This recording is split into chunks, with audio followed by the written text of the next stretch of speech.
Hey guys, Scott Jelinek here, and I just wanted to tell you a story real quick that I think you will really enjoy, and I wanted to tell you while it was all still fresh in my head. So don't mind the jets going overhead. Hope you can still hear me.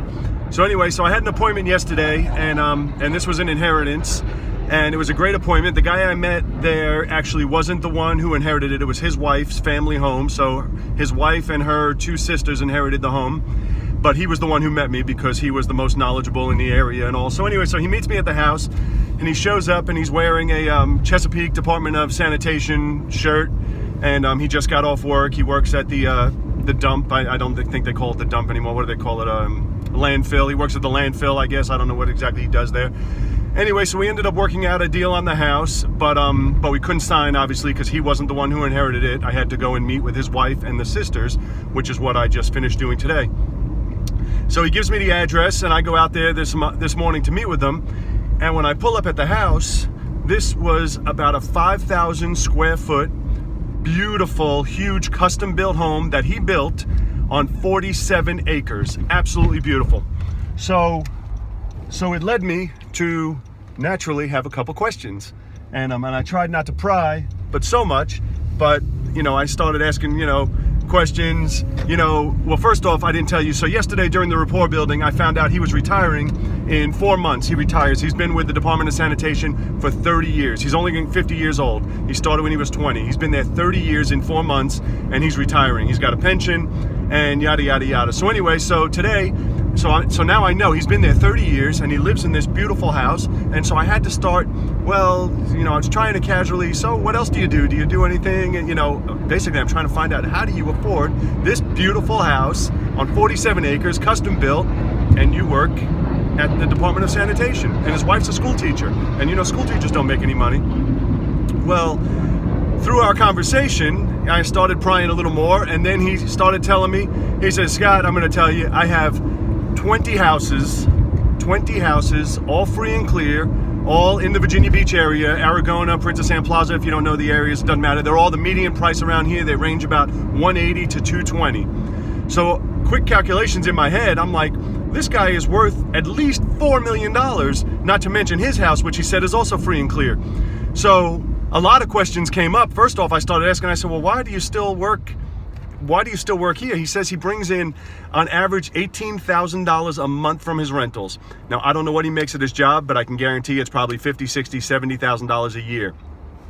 But he says, he always wanted to stay until he got his pension. He could have retired a couple years back, but the pension got bigger when he got to 30. So now his plan is he wants to retire and build, again, everybody has their own thing. He wants to build a gun store on his same land as a house, way out somewhere in the country. And I asked him why, and he says, that's just what I love. He doesn't care if it makes any money. He likes working on guns, playing with guns, cleaning guns, and so he wants to open a gun store. But the moral of the story is that this guy did it. It's over $4 million net worth, all free and clear, $20,000 a month coming in income, and he worked a job the entire time. So this is something he did on the side. For those of you who know my story, this is very similar to what my original plan was, what I call my McDonald's plan, where you just buy the properties and then continue on your regular path and let them take care of themselves. So I just thought this was absolutely fascinating when I had these conversations with him, because I'm like, this guy owns 20 houses, free and clear, and still yet goes to work every day at his other job.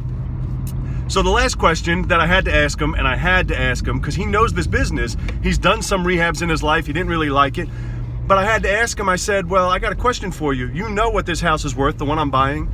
I said, you know what the house is worth. You know how much we're going to make on it. How come you're just not doing it yourself? Which was a very valid question, because it had me almost concerned with my own contract. I'm like, what did I miss? Well, anyway, his answer was fantastic. And he told me, he said, Scott, do you have any brothers or sisters? Which, yes, I do. He says, well, his wife has 2 other sisters, and they inherited this house equally. He says, I could renovate it all day long, but I guarantee you, if I make any money, they're going to look at me as though I screwed them. I could pay the same exact dollar you're going to pay. I could even pay more. But if I renovate it and make money, they're going to look at me as though I ripped them off. And so I want nothing to do with it. I'm trying to help them out, get the highest offer we could, which is what your offer was. And I want to let somebody else handle it just to keep the peace and keep everybody happy within the family. And this is a very common situation. I have heard this many times where people say, you know what, if I do it, yes, it'll be better for everybody, but they're not going to see it that way. Because if I end up making money, they're going to think that they got ripped off. Anyway, I just wanted to share this story with you while it was fresh in my head, how the garbage man made $4 million. I thought it was a fantastic story. I really enjoyed talking with him. So I hope you guys enjoy these videos. Go ahead and click like, subscribe to my channel, and I will see you on the next video.